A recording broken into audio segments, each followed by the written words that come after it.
চট্টগ্রামের দ্বিতীয় টি-20তে বাংলাদেশকে ১৪ রানে হারিয়ে এক ম্যাচ বাকি থাকতে সিরিজ জিতে নিল উইন্ডিজ।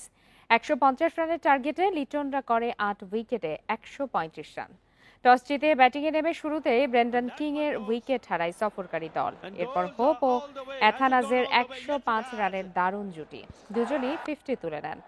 শেষ দিকে মুস্তাফিজের নিয়ন্ত্রিত বোলিংয়ে উইন্ডিজকে ১৫০-র নিচে আটকে দেয় বাংলাদেশ। মুস্তাফিজ নেন সর্বোচ্চ ৩ wicket.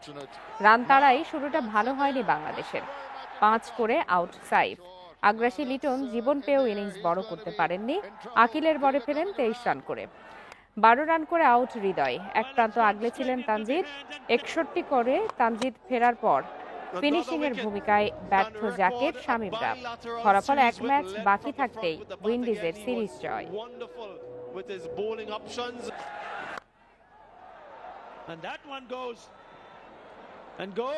All the way. Has it gone all the way? Yes, it has.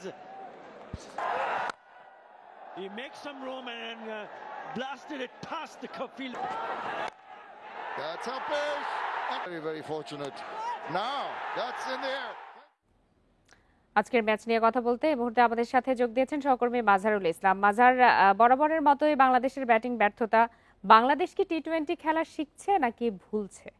দেখুন, এই প্রশ্নটা আমি দুই দলের প্রতিনিধিকেই করেছিলাম যে আসলে ১৪৯ রান, এখানে এই রান তো আপনার করতে রকেট সায়েন্স শিখতে হবে না। এখানে আপনার হয় পাওয়ার প্লেতে ৬০ রান করতে হবে ২ উইকেট হারিয়ে, অথবা ১ উইকেট হারিয়ে ৫৫ করতে হবে। পরের ওভারগুলো অনেক ইজি খেলবে। তো সেই রান করতে এতটা বেগ পেতে হলো, এত চিন্তা করতে হলো, এত ক্যালকুলেশন করতে হলো কেন? তখন কারো কাছে উত্তর নেই। যখন ওয়েস্ট ইন্ডিজের যিনি এসেছেন তিনি বলেছেন যে আসলে আমরা ভালো বল করেছি। অন্যদিকে জুনিয়র তামিম এসেছিলেন, তিনি বলেছেন যে হ্যাঁ আমরা ভুল করেছি কিছু, সেই জন্য ম্যাচটা হেরেছি। কিন্তু কিছু ভুল, এখানে কিছু ভুল নয়, অনেক ভুল হয়েছে। লিটন দাস যেভাবে আউট হয়েছেন, যেভাবে জাকির ব্যাট করেছেন, সেটা কোনোভাবেই গ্রহণযোগ্য নয়। আপনি এই লেভেলে এসে এমন ব্যাট করবে, এটা আপনি কোনোভাবেই মেনে নিতে পারেন না। এবং ওই জায়গাতে বাংলাদেশ দল কিন্তু হেরে গেছে। আপনি খেয়াল করেন ৮ ওভারে ৬৫ রান দরকার, এমন উইকেটে, ব্যাটিং স্বর্গ উইকেটে, যেখানে ৮ ওভারে আপনি ৮০-৯০ রান করতে পারবেন, সেখানে ৬৫ রান করতে হতো, সেটা কিন্তু করতে পারেনি। আমি এটা নিয়েই কথা বলছিলাম। আসলে এই যে গেম সেন্সের অভাব, এটা এই পর্যায়ে এসে নিজের ঘরের মাঠ, নিজের একটা ব্যাটিং ফ্রেন্ডলি উইকেট, সেখানে এই ভয়টা কেন? এবং আসলেই বাংলাদেশ দল টি-20 শিখছে নাকি নিজেদের মধ্যেই আসলে অনেক ভুল আছে, সেটা আসলে খুঁজে বের করা খুব কঠিন।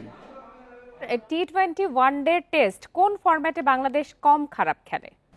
হ্যাঁ, খুবই ইন্টারেস্টিং একটা কোশ্চেন করেছেন। বাংলাদেশ দল তো মনে হয় ওডিআই তো ভুলেই গেছে ভালো করা, বা ফর্মুলা ভুলে গেছে। অন্যদিকে টেস্টে তো আরো বেশি খারাপ করে। তবে বাংলাদেশ দল ওডিআইতে মিরপুরে খেলে, ম্যাচ জেতে, সেই জেতার কতটুকু মূল্য আছে সেটা আমরা তো ভালোভাবেই দেখি। বারবার বড় একটা আসলে হেরে যায়। টি-20তে বাংলাদেশ দল গত চারটা সিরিজে ভালো করেছে। দেখুন, ভালো করেছে একটা কারণে, সেটা হচ্ছে বোলারদের কারণে। আজকের যে ম্যাচটা হয়েছে, তারাও কিন্তু এখানেও ১১ ওভারে ১০০ রানের উপর করে ফেলেছিল, সেখান থেকে ২০০ করতে পারত। মুস্তাফিজ দারুণ বল করেছেন, এক কথায় দারুণ বল করেছেন, ব্রেক থ্রু দিয়েছেন, সেখান থেকে শেষ ওভারে ৫ রান দিয়েছেন এবং ২টা উইকেট নিয়েছেন, ব্যাক করেছেন দলকে। সাথে হচ্ছে রিশাদ এবং নাসুম দারুণ একটা পার্টনারশিপ বোলিং করেছেন। তো এরপরেও বাংলাদেশ সরকার কি করতে হবে বোলারদের? আসলে ব্যাটাররা বারবার ব্যর্থ হচ্ছে। আমার মনে হয় ব্যাটারদের ব্যর্থতার কারণে অসম্মানিত হচ্ছে বোলাররা। মানে এতগুলো ম্যাচ জিততে পারতো, বড় ইভেন্টে জিততে পারতো, বড় ইভেন্টে ভালো ফল আসতে পারতো, সেটা হচ্ছে না ব্যাটারদের কারণে। অবশ্যই একটা কথা বলেছেন জুনিয়র তামিম, যে বাংলাদেশের বোলিং লাইন আপটা ওয়ার্ল্ড ক্লাস, অবশ্যই ওয়ার্ল্ড ক্লাস। মানে আপনি সবশেষ এশিয়া কাপে বাংলাদেশ ভারতকে ১৬৮ রানে বেঁধে ফেলেছিল, যেখানে তারা ৬ ওভারে ৭৭ করেছিল। মানে এরপর থেকে অনেকগুলো ম্যাচ গেছে বাংলাদেশ বোলারে এত ভালো করেছেন। তো সেখানে ব্যাটারদের কারণে বড় ম্যাচে জয় আসছে না। এক কথায় যে বলতে চাই, আর কড়া করে বলতে চাই, সেটা হচ্ছে বোলারদের পারফরমেন্সটা অসম্মানিত হচ্ছে ব্যাটারদের বাজে পারফরমেন্সে। এবং এটি তো বেশ কিছুদিন ধরেই ধারাবাহিকভাবে চলছে। আজকের ম্যাচে হারের পরে কোনো ব্যাখ্যা থাকতে পারে কিনা অধিনায়ক বা কোচের কাছে, শিক্ষা নেওয়া ছাড়া? শিক্ষা তো নেয় না। আপনি যেটা বললেন যে শিক্ষা নেওয়া ছাড়া, শিক্ষা তো নেয় না।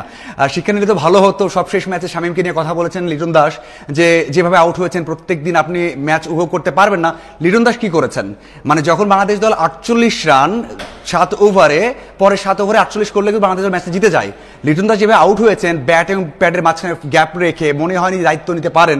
আজকে লিটন দাস বলবেন আনার সামনে দাঁড়িয়ে যে আমি যোগ্য নয়, আমি আমার জন্য ম্যাচ হেরেছে, আমি আমার প্রতি ফ্রাস্ট্রেটেড, এই যে শিক্ষা না নিয়ে অন্যকে নিয়ে কথা বলেছেন, ঠিক আছে শামীম খারাপ করেছে, কিন্তু লিটন দাস কি করেছেন? প্রথম ম্যাচে 8 বলে 5 করেছেন, এই ম্যাচে খুব দারুণ একটা স্টার্ট পেয়েছেন, তার জন্য কিন্তু ওয়েস্ট ইন্ডিজ ব্যাকফুটে ছিল, ভয় পাচ্ছিল ম্যাচটা হেরে যাবে, সেই সময় আউট হলেন, আউট হয়ে অপোনেন্টকে ব্যাক করার সুযোগ করে দিলেন। এই যে এই সেন্সগুলো তো আর আপনাকে মানে কোনোভাবেই তো আর মানে ইনজেক্ট করা যাবে না যে আপনাকে মানে কোনোভাবে দেয়া গেল, শিখতে হবে। ক্যাপ্টেন যদি ভুলগুলো করেন তাহলে ম্যাচ আপনি কখনো জিততে পারবেন না অন্যকে দোষ দিয়ে।